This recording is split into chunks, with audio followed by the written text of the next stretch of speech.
کل صبح فجر میں سورۃ نحل پڑھ رہا تھا۔ آیات نحل نظروں سے گزری تو میں نے ان پر غور و فکر کیا۔ ہم اکثر قرآن میں اللہ تعالیٰ کو فرماتے سنتے ہیں کہ اس میں نشانی ہے اس قوم کے لیے جو غور و فکر کرتی ہے۔ غور و فکر کرنا کیا ہوتا ہے؟ اس آیت کی تفسیر سے پڑھ لینا کیا یہ کافی ہوتا ہے؟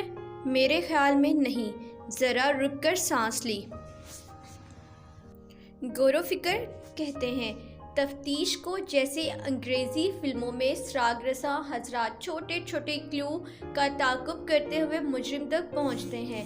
میرے نزدیک قرآن میں غور و فکر کرنا بھی مٹیریل یعنی ایویڈنس کو فالو کرنے جیسا ہے، یعنی ٹھوس شواہد کا پیچھا کرنا۔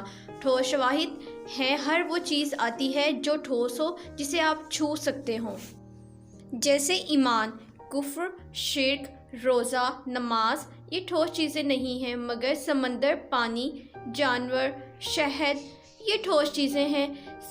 آیت نحل کو پڑھتے ہوئے میں نے سوچا کہ اس میں موجود مٹیریل شواہد کا تعاقب کرتا ہوں، شاید تب تک کچھ سمجھ میں آئے۔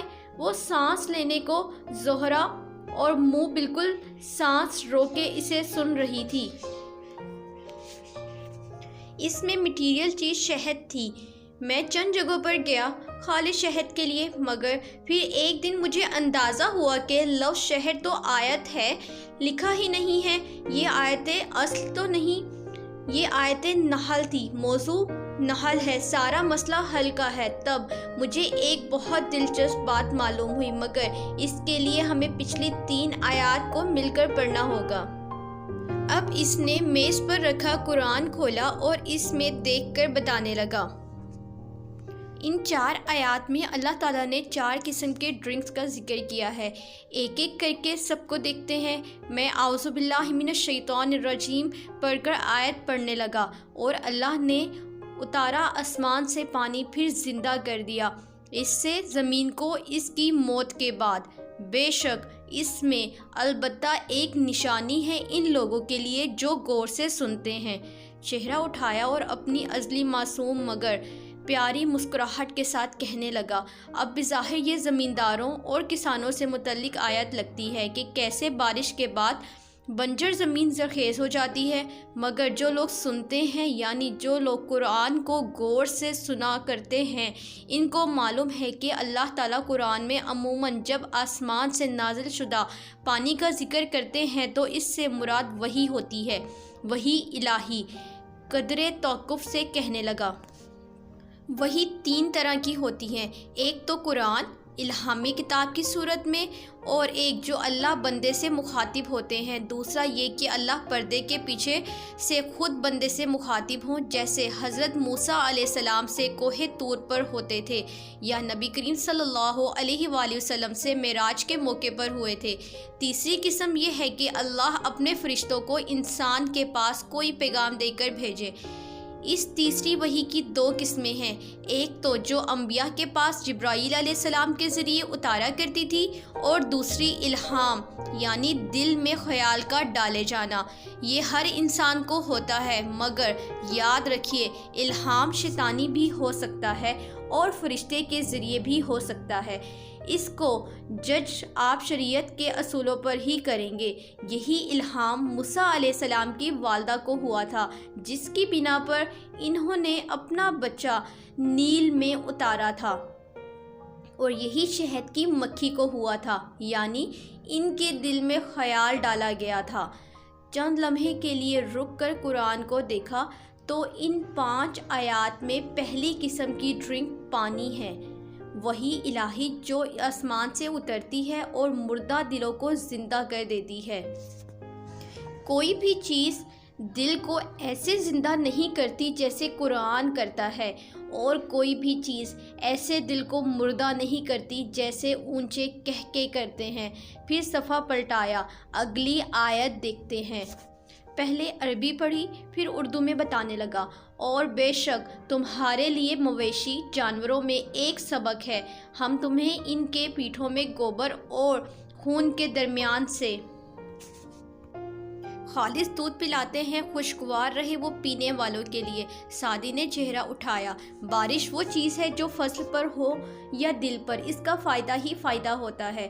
بارش کو اللہ نے ہمیشہ رحمت کہا ہے، کسی قوم کو بارش کے عذاب نہیں دیا۔ ہم ڈیم نہیں بناتے، وہ پلاننگ نہیں کرتے، اس لیے بارش زحمت بن جاتی ہے، ورنہ بارش تو سراسر فائدہ ہوتی ہے۔ اب دوسری قسم کی چیز دیکھیے، دودھ۔ وہ کہہ رہا تھا اور ہر شے بھلائے یک تک اسے دیکھ رہی تھی۔ اسے یہ سب اس طرح کیوں نہیں سمجھ آیا تھا جیسے سعدی کو آیا تھا۔ دودھ ان اچھی چیزوں کی مثال بیان کرتا ہے جو بری چیزوں سے نکلتی ہے۔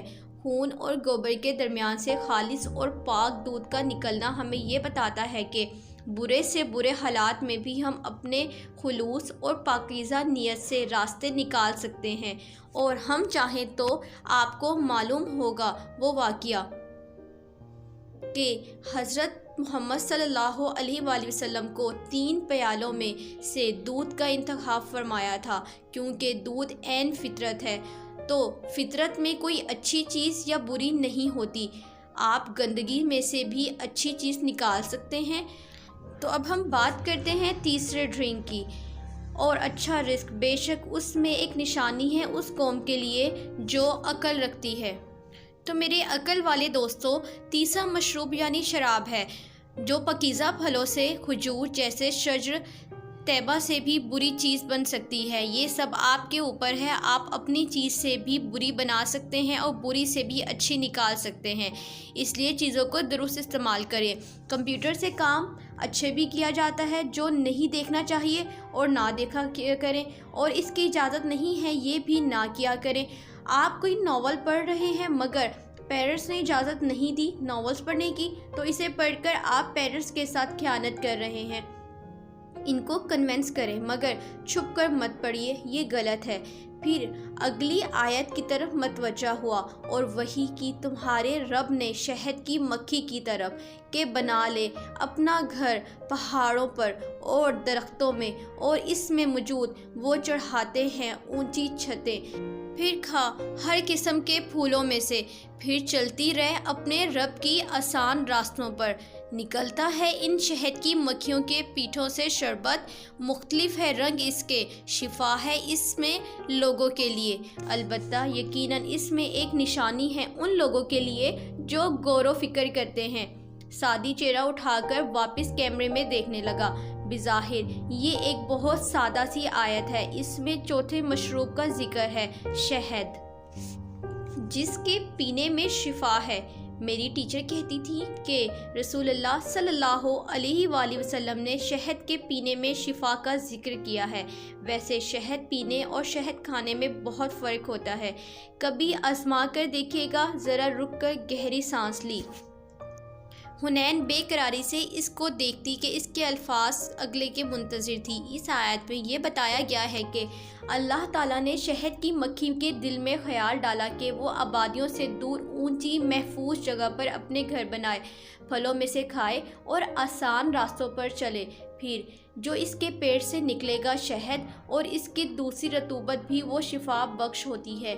یہ تو ہو گیا آسان ترجمہ، مگر غور و فکر کرنے والے لوگ سادہ ترجمے پر بس نہیں کرتے، ان کا کوئی نہ کوئی مزید مطلب ڈھونڈنا ہوتا ہے، اور وقت اور حالات کے ساتھ یہ مطلب بدل جایا کرتے ہیں۔ قرآن میں وسعت ہے، مگر افسوس کہ قرآن پڑھنے والوں میں وسعت نہیں ہے۔ خیر، یہ صفحہ ایک نظر دوڑاتے گردن جھکائی۔ میں کافی دیر شہد ڈھونڈتا رہا، خالص شہد۔ پھر مجھے اندازہ ہوا کہ خالص شہد ناپید ہوتا جا رہا ہے، تو میں شہد کی مکھی کی طرف آیا۔ اس آیت میں ٹھوس شے وہی تھی۔ مجھے اس دوران ایک دلچسپ ریسرچ ملی، گو کہ کچھ لوگ اس میں تحقیق کو نہیں مانتے اور کہتے ہیں کہ شہد کی وجہ سے بائیو پیسٹیسائڈز کا بے دریغ استعمال ہے، لیکن میں اس تحقیق کو مان سکتا ہوں کیونکہ مجھے اس میں اور اس آیت میں ایک لنک نظر آتا ہے۔ کہنے کے ساتھ اس نے اپنا موبائل اٹھایا اور اس کی تاریک اسکرین کیمرے میں دکھائی دی۔ شہد کیوں ناپید ہوتا جا رہا ہے، اس کی وجہ یہ چیز نہیں، موبائل نہیں، بلکہ اس کے گرد چکراتا اندیکھا موبائل سگنل ہے۔ اس نے فون رکھا اور سامنے دیکھتے ہوئے کہنے لگا، موبائل بہت عجیب چیز ہے۔ آپ دنیا کے کسی بھی کونے میں ہوں، کوئی آپ کو فون کرے تو یہ آپ کو ڈھونڈ ہی لیتا ہے، عین آپ کے کان کے قریب آ بجتا ہے۔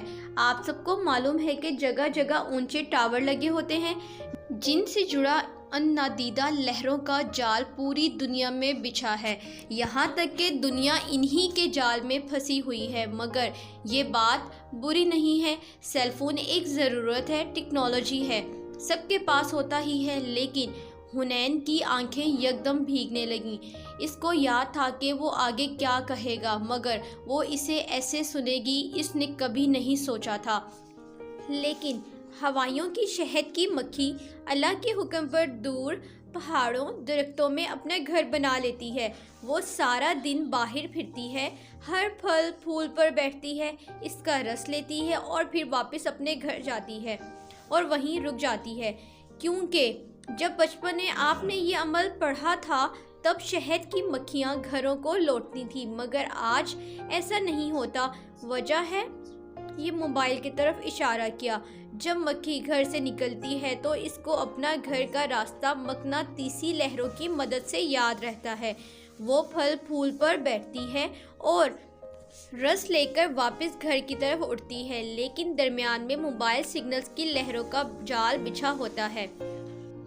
شہد کی مکھی جب کسی سگنل کی لہر سے ٹکراتی ہے تو مقناطیسی فیلڈ متاثر ہوتا ہے، یوں سمجھے وہ چکرا کر رہ جاتی ہے اور کنفیوز ہو جاتی ہے۔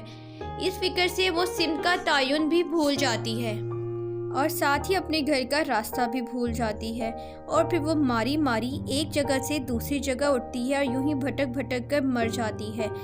ہر گزرتے دن کے ساتھ گھر لوٹنے والی مکھیوں کی تعداد کم سے کم ہو رہی ہے، اور جب مجھے یہ معلوم ہوا تو میں نے سوچا کہ یہ آیت نحل ہے، اتنی اہم آیت جس میں سورت کا نام لکھا ہے، تو شہد کی مکھی کی مثال بیان کرنے کا کیا مقصد ہو سکتا ہے؟ کتنی ہی پیاری اور اچھی لڑکیاں جنہوں نے شہد سے میٹھے گھر بنانے تھے، وہ روز گھر سے نکلتی ہیں، پھلوں اور رنگوں اور کی خوشبوؤں کی آس لے کر آسان راستوں پر چلتی ہیں، مگر درمیان میں یہ موبائل سگنلز آ جاتے ہیں اور ان کے راستے مشکل ہو جاتے ہیں اور وہ کنفیوز ہو جاتی ہیں۔ کسی نامحرم سے فون پر بات کرنے کے لیے ڈھیروں دلیلیں گھڑتی ہیں، فتوے لیتی ہیں، کزن بھی تو بھائی ہوتا ہے، اسلام اتنا بھی سخت نہیں، کوئی غلط بات تو نہیں کر رہی، واٹ ایور، اور اسی کرب اور تکلیف میں وہ گھر کا راستہ بھول جاتی ہیں۔ انہوں نے تو آسان راستوں پر چلنا تھا، اپنے دلوں میں موجود قرآن سے اور نور سے لوگوں کو شفا دینی تھی، اپنے ٹیلنٹ اور پوٹینشل کو میٹھے کاموں کے لیے استعمال کرنا تھا، مگر یہ موبائل سگنلز ان کو بیمار کر دیتے ہیں۔ مرض عشق بہت موذی مرض ہے، اگر آپ میں سے کوئی اس میں مبتلا ہے تو یاد رکھیے اس مرض کی شفا ہے، لیکن اس شفا کے لیے پہلے آپ کو اپنے راستے کو ٹھیک کرنا ہوگا۔ وہ مشکل راہیں جن میں کرب ہے، پکڑے جانے کا خوف ہے، ان کو ترک کرنا ہوگا۔ کہنے کے ساتھ کلائی پر بندھی گھڑی دیکھیے، وقت کم ہے، میں ان باتوں میں کسی کو بور نہیں کرنا چاہتا، اس لیے قصہ مختصر یہ آیت نحل ہمیں سکھاتی ہے کہ جیسے گوبر اور خون کے درمیان سے پاکیزہ چیز نکل سکتی ہے، اور جیسے انگور اور کھجور سے ناپاک شے بن سکتی ہے، ویسے ہی شہد کی مکھی کے راستوں کو مشکل بنانے والی چیزوں کا صحیح یا غلط استعمال آپ کے ہاتھ میں ہے، مگر اتنا یاد رکھیے گا جو آپ کے نصیب میں ہے وہ آپ کو ضرور ملے گا، چاہے حرام سے چاہے حلال سے۔ لیکن اگر آپ اس کو حرام سے لینے کی کوشش کریں گے تو اللہ آپ کے حلال کی لذت لے لے گا۔ کچھ میاں بیوی پسند کی شادی کے باوجود بڑی ناخوشگوار زندگی گزار رہے ہوتے ہیں، کبھی سوچا ہے کیوں؟